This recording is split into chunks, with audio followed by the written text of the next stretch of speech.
इस मन की बात के लिए आने वाले सुझाव, फोन कॉल की संख्या सामान्य रूप से कई गुना ज्यादा है।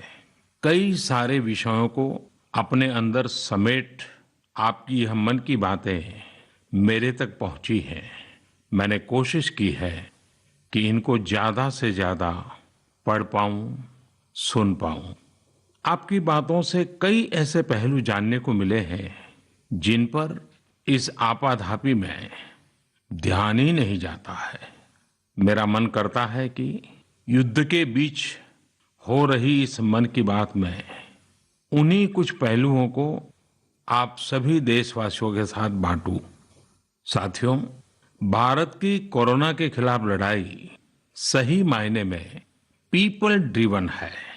भारत में कोरोना के खिलाफ लड़ाई जनता लड़ रही है, आप लड़ रहे हैं।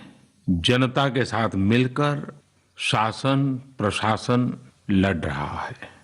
भारत जैसा विशाल देश जो विकास के लिए प्रयत्नशील है, गरीबी से निर्णायक लड़ाई लड़ रहा है। उसके पास कोरोना से लड़ने और जीतने का यही एक तरीका है।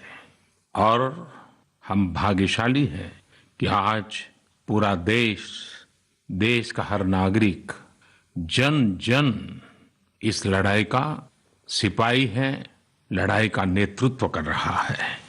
आप कहीं भी नजर डालिए, आपको एहसास हो जाएगा कि भारत की लड़ाई पीपल ड्रिवन है। जब पूरा विश्व इस महामारी के संकट से जूझ रहा है, भविष्य में जब इसकी चर्चा होगी, उसकी तौर तरीकों की चर्चा होगी, मुझे विश्वास है कि भारत की ये पीपल ड्रिवन लड़ाई, इसकी जरूर चर्चा होगी। पूरे देश में, गली मोहल्लों में, जगह जगह पर आज लोग एक दूसरे की सहायता के लिए आगे आए हैं।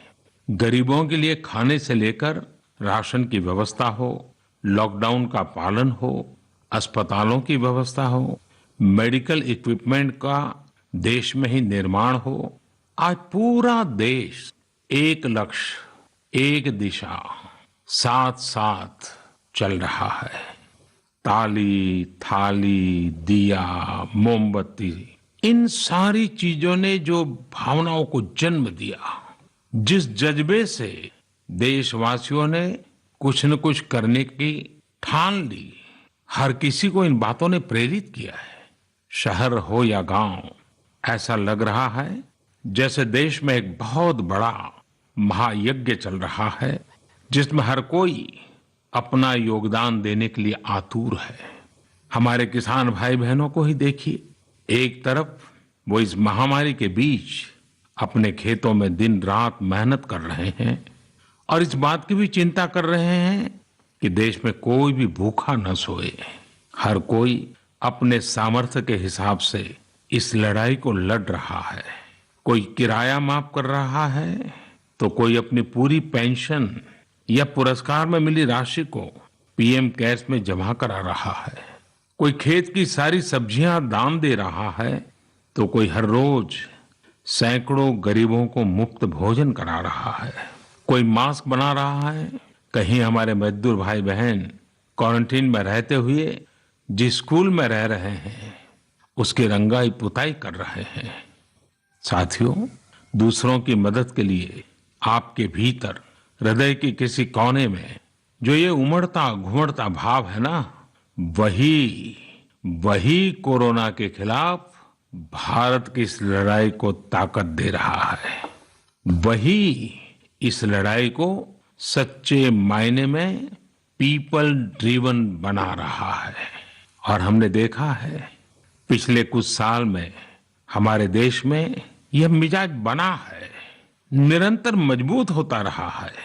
चाहे करोड़ों लोगों का गैस सब्सिडी छोड़ना हो, लाखों सीनियर सिटीजन का रेलवे सब्सिडी छोड़ना हो, स्वच्छ भारत अभियान का नेतृत्व लेना हो, टॉयलेट बनाने हो, अनगिनत बातें ऐसी है।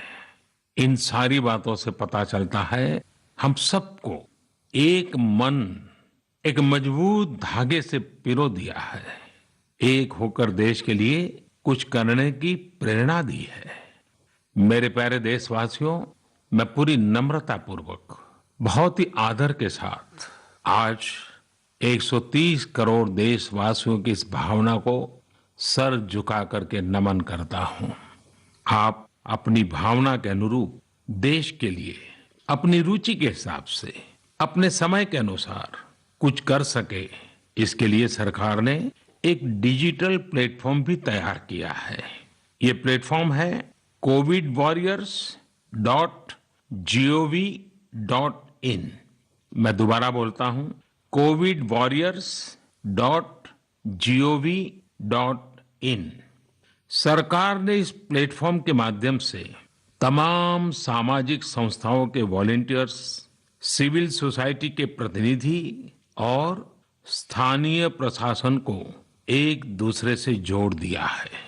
बहुत ही कम समय में इस पोर्टल से 1.25 करोड़ लोग जुड़ चुके हैं।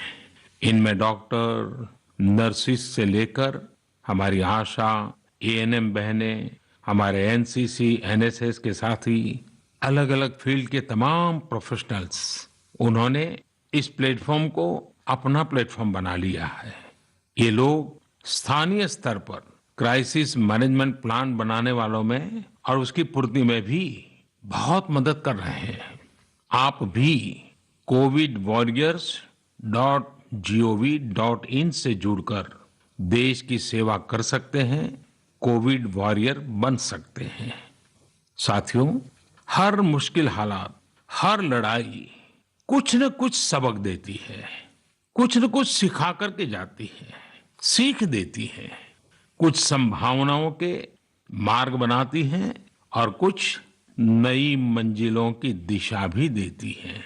इस परिस्थिति में आप सब देशवासियों ने जो संकल्प शक्ति दिखाई है, उससे भारत में एक नए बदलाव की शुरुआत भी हुई है। हमारे बिजनेस, हमारे दफ्तर, हमारे शिक्षण संस्थान, हमारा मेडिकल सेक्टर, हर कोई तेजी से नए तकनीकी बदलावों की तरफ भी बढ़ रहे हैं। टेक्नोलॉजी के फ्रंट पर तो वाकई ऐसा लग रहा है कि देश का हर इनोवेटर नई परिस्थितियों के मुताबिक कुछ न कुछ नया निर्माण कर रहा है। साथियों, देश जब एक टीम बनकर के काम करता है, तब क्या कुछ होता है, ये हम अनुभव कर रहे हैं। आज केंद्र सरकार हो, राज्य सरकार हो, इनका हर एक विभाग और संस्थान राहत के लिए मिलजुल करके पूरी स्पीड से काम कर रहे हैं। हमारे एविएशन सेक्टर में काम कर रहे लोग हों, रेलवे कर्मचारी हो, ये दिन रात मेहनत कर रहे हैं ताकि देशवासियों को कम से कम समस्या हो। आप में से शायद बहुत लोगों को मालूम होगा कि देश के हर हिस्से में दवाइयों को पहुंचाने के लिए लाइफलाइन उड़ान नाम से एक विशेष अभियान चल रहा है। हमारे इन साथियों ने इतने कम समय में देश के भीतर ही 3 लाख किलोमीटर की हवाई उड़ान भरी है और 500 टन से अधिक मेडिकल सामग्री देश के कोने कोने में आप तक पहुंचाया है। इसी तरह रेलवे के साथ ही लॉकडाउन में भी लगातार मेहनत कर रहे हैं ताकि देश के आम लोगों को जरूरी वस्तुओं की कमी ना हो। इस काम के लिए भारतीय रेलवे करीब करीब 60 से अधिक रेल मार्ग पर 100 से भी ज्यादा पार्सल ट्रेन चला रही है। इसी तरह दवाओं की आपूर्ति में हमारे डाक विभाग के लोग बहुत अहम भूमिका निभा रहे हैं। हमारे ये सभी साथी सच्चे अर्थ में कोरोना के वॉरियर ही हैं। साथियों, प्रधानमंत्री गरीब कल्याण पैकेज के तहत गरीबों के अकाउंट में पैसे सीधे ट्रांसफर किए जा रहे हैं। वृद्धावस्था पेंशन जारी की गई है। गरीबों को 3 महीने के मुफ्त गैस सिलेंडर, राशन जैसी सुविधाएं भी दी जा रही हैं। इन सब कामों में सरकार के अलग अलग विभागों के लोग, बैंकिंग सेक्टर के लोग एक टीम की तरह दिन रात काम कर रहे हैं। और मैं हमारे देश की राज्य सरकारों की भी इस बात के लिए प्रशंसा करूंगा कि वो इस महामारी से निपटने में बहुत सक्रिय भूमिका निभा रही है। स्थानीय प्रशासन, राज्य सरकारें जो जिम्मेदारी निभा रही हैं, उसकी कोरोना के खिलाफ लड़ाई में बहुत बड़ी भूमिका है। उनका ये परिश्रम बहुत प्रशंसनीय है।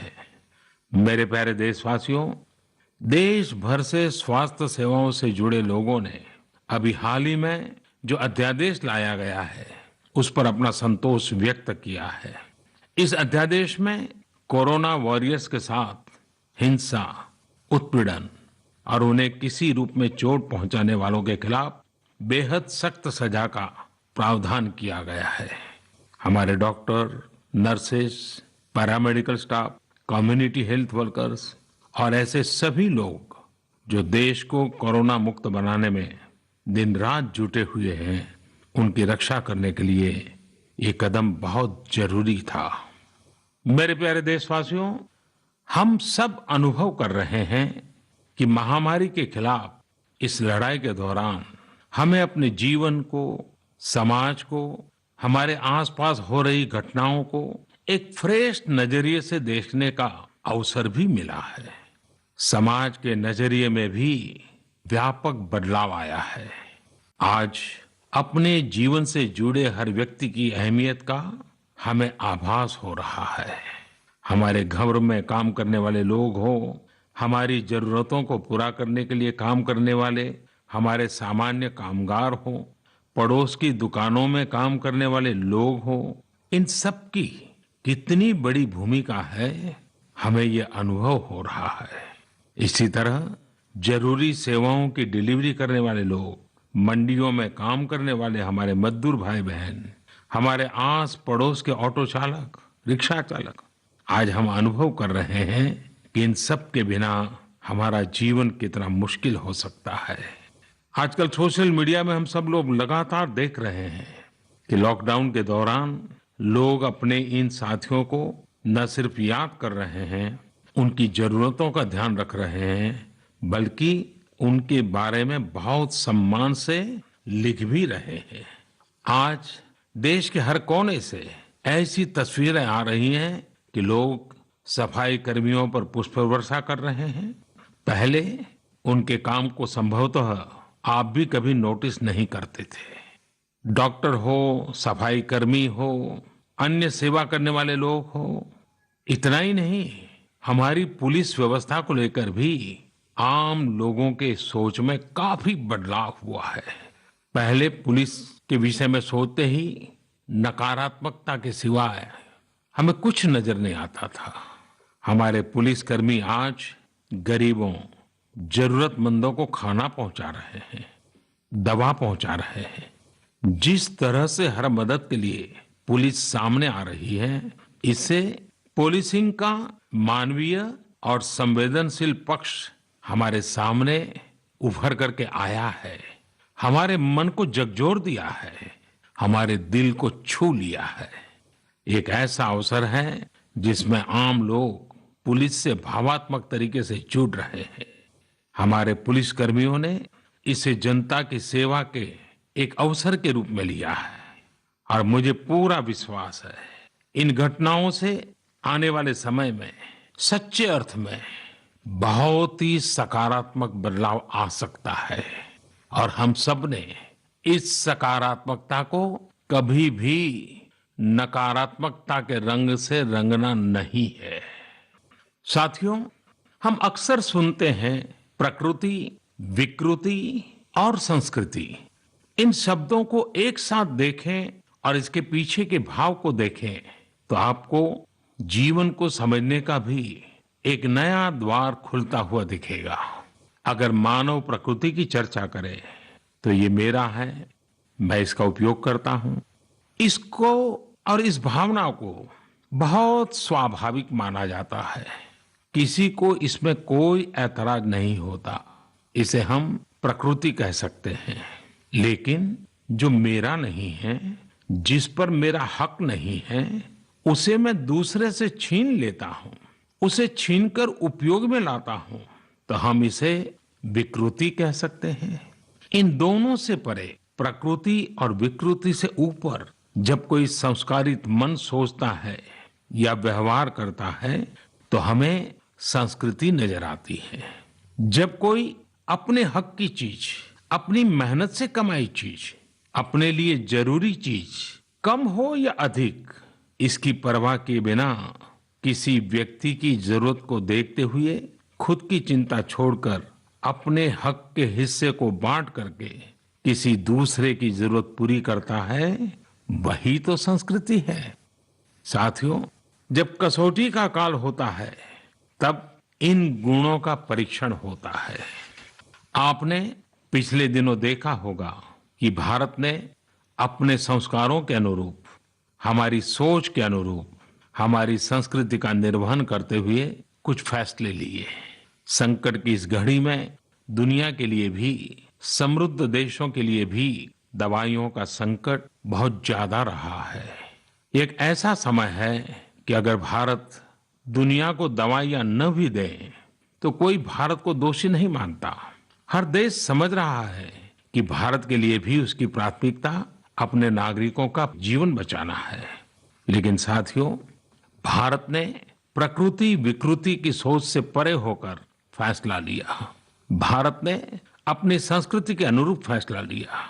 हमने भारत की आवश्यकताओं के लिए जो करना था उसका प्रयास तो बढ़ाया ही, लेकिन दुनिया भर से आ रही मानवता की रक्षा की पुकार पर भी पूरा पूरा ध्यान दिया। हमने विश्व के हर जरूरतमंद तक दवाइयों को पहुंचाने का बीड़ा उठाया और मानवता के इस काम को करके दिखाया। आज जब मेरी अनेक देशों के राष्ट्राध्यक्षों से फोन पर बात होती है तो वो भारत की जनता का आभार जरूर व्यक्त करते हैं। जब वो लोग कहते हैं thank you India, thank you people of India, तो देश के लिए गर्व और बढ़ जाता है। इसी तरह इस समय दुनिया भर में भारत के आयुर्वेद और योग के महत्व को भी लोग बड़े विशिष्ट भाव से देख रहे हैं। सोशल मीडिया पर देखिए, हर तरफ इम्यूनिटी बढ़ाने के लिए किस तरह से भारत के आयुर्वेद और योग की चर्चा हो रही है। कोरोना की दृष्टि से आयुष मंत्रालय ने इम्यूनिटी बढ़ाने के लिए जो प्रोटोकॉल दिया था, मुझे विश्वास है कि आप लोग इसका प्रयोग जरूर कर रहे होंगे। गर्म पानी, काढ़ा और जो अन्य दिशा निर्देश आयुष मंत्रालय ने जारी किए हैं वो आप अपनी दिनचर्या में शामिल करेंगे तो आपको बहुत लाभ होगा। साथियों, वैसे ये दुर्भाग्य रहा है कि कई बार हम अपनी ही शक्तियां और समृद्ध परंपराओं को पहचानने से इनकार कर देते हैं। लेकिन जब विश्व का कोई दूसरा देश एविडेंस बेस्ड रिसर्च के आधार पर वही बात करता है, हमारी फॉर्मूला हमें सिखाता है, तो हम उसे हाथों हाथ ले लेते हैं। संभवतः इसके पीछे एक बहुत बड़ा कारण सैकड़ों वर्षों की हमारी गुलामी का कालखंड रहा है। इस वजह से कभी कभी हमें अपनी ही शक्ति पर विश्वास नहीं होता है, हमारा आत्मविश्वास कम नजर आता है। इसलिए हम अपने देश की अच्छी बातों को, हमारे पारंपरिक सिद्धांतों को एविडेंस बेस्ड रिसर्च के आधार पर आगे बढ़ाने के बजाय उसे छोड़ देते हैं, उसे हीन समझने लगते हैं। भारत की युवा पीढ़ी को अब इस चुनौती को स्वीकार करना होगा। जैसे विश्व ने योग को सहज स्वीकार किया है, वैसे ही हजारों वर्षों पुराने हमारे आयुर्वेद के सिद्धांतों को भी विश्व अवश्य स्वीकार करेगा। हाँ, इसके लिए युवा पीढ़ी को संकल्प लेना होगा और दुनिया जिस भाषा में समझती है उस वैज्ञानिक भाषा में हमें समझाना होगा, कुछ करके दिखाना होगा।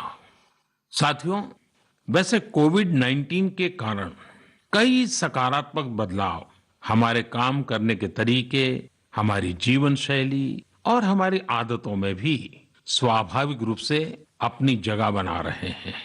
आपने सबने भी महसूस किया होगा इस संकट ने कैसे अलग अलग विषयों पर हमारी समझ और हमारी चेतना को जागरूक किया है।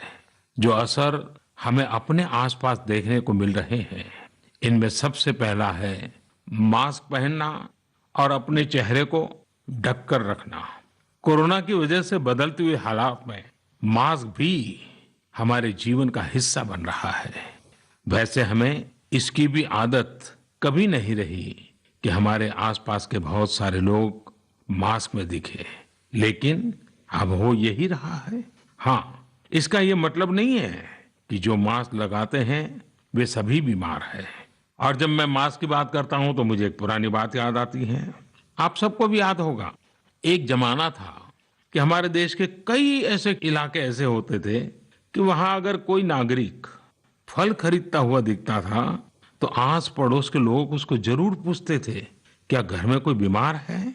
यानी फल मतलब बीमारी में ही खाया जाता है, ऐसी एक धारणा बनी हुई थी। हालांकि समय बदला और ये धारणा भी बदली। वैसे ही मास्क को लेकर भी धारणा अब बदलने वाली ही है।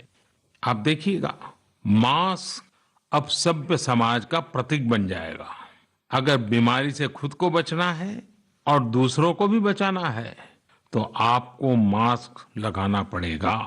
और मेरा तो सिंपल सुझाव रहता है, गमछा मुंह ढकना है।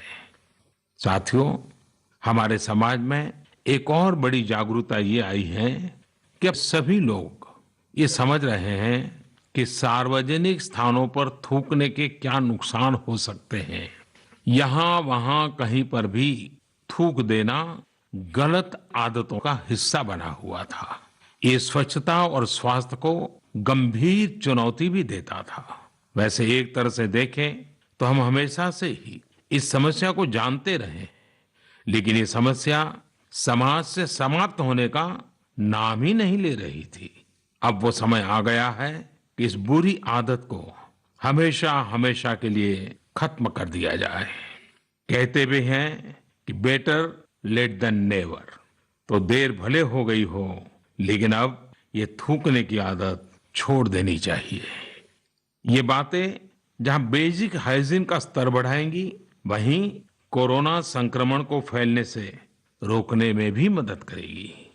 मेरे प्यारे देशवासियों, ये सुखद संयोग ही है कि आज जब आपसे मैं मन की बात कर रहा हूं तो अक्षय तृतीया का पवित्र पर्व भी है। साथियों, क्षय का अर्थ होता है विनाश, लेकिन जो कभी नष्ट नहीं हो, जो कभी समाप्त नहीं हो, वो अक्षय है। अपने घरों में हम सब इस पर्व को हर साल मनाते हैं, लेकिन इस साल हमारे लिए इसका विशेष महत्व है। आज के कठिन समय में यह एक ऐसा दिन है जो हमें याद दिलाता है कि हमारी आत्मा, हमारी भावना अक्षय है। यह दिन हमें याद दिलाता है कि चाहे कितनी भी कठिनाइयां रास्ता रोके, चाहे कितनी भी आपदाएं आए, चाहे कितनी भी बीमारियों का सामना करना पड़े, इनसे लड़ने और जूझने की मानवीय भावनाएं अक्षय है। माना जाता है कि यही वो दिन है जिस दिन भगवान श्री कृष्ण और भगवान सूर्यदेव के आशीर्वाद से पांडवों को अक्षय पात्र मिला था। अक्षय पात्र यानी एक ऐसा बर्तन जिसमें भोजन कभी समाप्त नहीं होता है। हमारे अन्नदाता किसान हर परिस्थिति में देश के लिए, हम सब के लिए इसी भावना से परिश्रम करते हैं। इन्हीं के परिश्रम से आज हम सब के लिए, गरीबों के लिए देश के पास अक्षय अन्न भंडार है। इस अक्षय तृतीया पर हमें अपने पर्यावरण, जंगल, नदियां और पूरे इकोसिस्टम के संरक्षण के बारे में भी सोचना चाहिए, जो हमारे जीवन में महत्वपूर्ण भूमिका निभाते हैं। अगर हम अक्षय रहना चाहते हैं तो हमें पहले यह सुनिश्चित करना होगा कि हमारी धरती अक्षय रहे। क्या आप जानते हैं कि अक्षय तृतीया का यह पर्व दान की शक्ति यानी पावर ऑफ गिविंग का भी एक अवसर होता है। हम हृदय की भावना से जो कुछ भी देते हैं, वास्तव में महत्व उसी का होता है। यह बात महत्वपूर्ण नहीं है कि हम क्या देते हैं और कितना देते हैं। संकट के इस दौर में हमारा छोटा सा प्रयास हमारे आसपास के बहुत से लोगों के लिए बहुत बड़ा संबल बन सकता है। साथियों, जैन परंपरा में भी यह बहुत पवित्र दिन है, क्योंकि पहले तीर्थंकर भगवान ऋषभ देव के जीवन का यह एक महत्वपूर्ण दिन रहा है। ऐसे में जैन समाज इसे एक पर्व के रूप में मनाता है और इसलिए ये समझना आसान है कि क्यों इस दिन को लोग किसी भी शुभ कार्य को प्रारंभ करना पसंद करते हैं। चूंकि आज कुछ नया शुरू करने का दिन है, तो ऐसे में क्या हम सब मिलकर अपने प्रयासों से अपनी धरती को अक्षय और अविनाशी बनाने का संकल्प ले सकते हैं। साथियों, आज भगवान बसवेश्वर जी की भी जयंती है।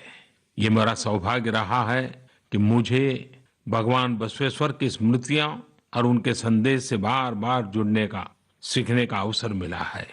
देश और दुनिया में भगवान बसवेश्वर के सभी अनुयायियों को उनकी जयंती पर बहुत बहुत शुभकामनाएं। साथियों, रमजान का भी पवित्र महीना शुरू हो चुका है।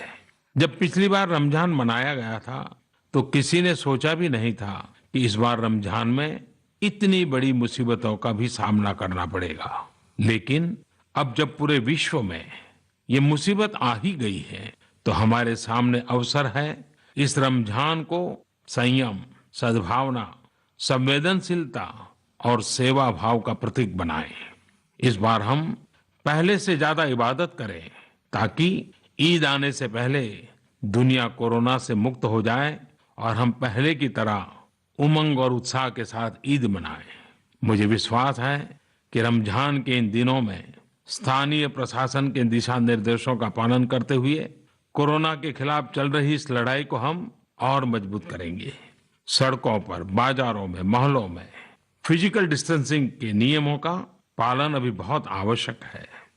मैं आज उन सभी कम्युनिटी लीडर्स के प्रति भी आभार प्रकट करता हूं जो 2 गज दूरी और घर से बाहर नहीं निकलने को लेकर लोगों को जागरूक कर रहे हैं। वाकई कोरोना ने इस बार भारत समेत दुनिया भर में त्योहारों को मनाने का स्वरूप ही बदल दिया है, रंग रूप बदल दिए हैं। अभी पिछले दिनों ही हमारे यहाँ भी बिहू, बैसाखी, पुथंडू, विशु, ओडिया न्यू ईयर ऐसे अनेक त्योहार आए। हमने देखा कि लोगों ने कैसे इन त्योहारों को घर में रहकर और बड़ी सादगी के साथ और समाज के प्रति शुभ चिंतन के साथ त्योहारों को मनाया। आमतौर पर वे इन त्योहारों को अपने दोस्तों और परिवारों के साथ पूरे उत्साह और उमंग के साथ मनाते थे, घर के बाहर निकलकर अपनी खुशी साझा करते थे। लेकिन इस बार हर किसी ने संयम बरता, लॉकडाउन के नियमों का पालन किया। हमने देखा है कि इस बार हमारे ईसाई दोस्तों ने ईस्टर भी घर पर ही मनाया है। अपने समाज, अपने देश के प्रति ये जिम्मेदारी निभाना आज की बहुत बड़ी जरूरत है। तभी हम कोरोना के फैलाव को रोक पाने में सफल होंगे, कोरोना जैसी वैश्विक महामारी को परास्त कर पाएंगे।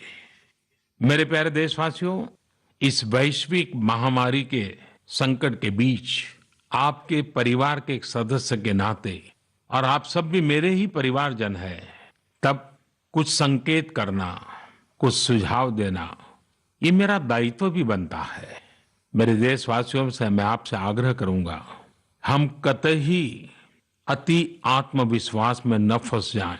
हम ऐसा विचार न पाल लें कि हमारे शहर में, हमारे गांव में, हमारी गली में, हमारे दफ्तर में अभी तक कोरोना पहुंचा नहीं है, इसलिए अब पहुंचने वाला नहीं है। देखिए, ऐसी गलती कभी मत पालना।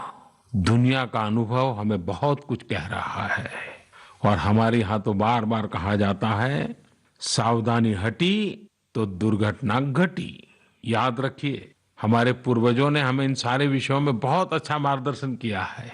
हमारे पूर्वजों ने कहा है, अग्नि ही शेषम ऋण शेषम व्याधि शेषम तथैव च पुनः पुनः प्रवर्धेत तस्मात् शेषम न कार्येत।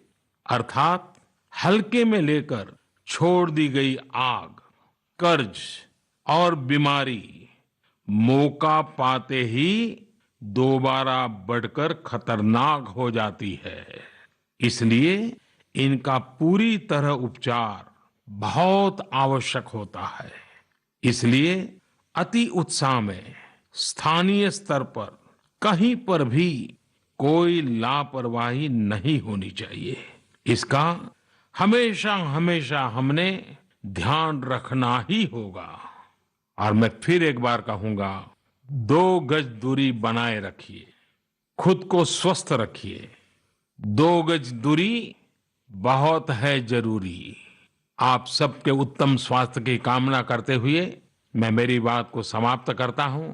अगली मन की बात के समय जब मिले, तब इस वैश्विक महामारी से कुछ मुक्ति की खबरें दुनिया भर से आए, मानव जात इन मुसीबतों से बाहर आए, इसी प्रार्थना के साथ आप सबका बहुत बहुत धन्यवाद।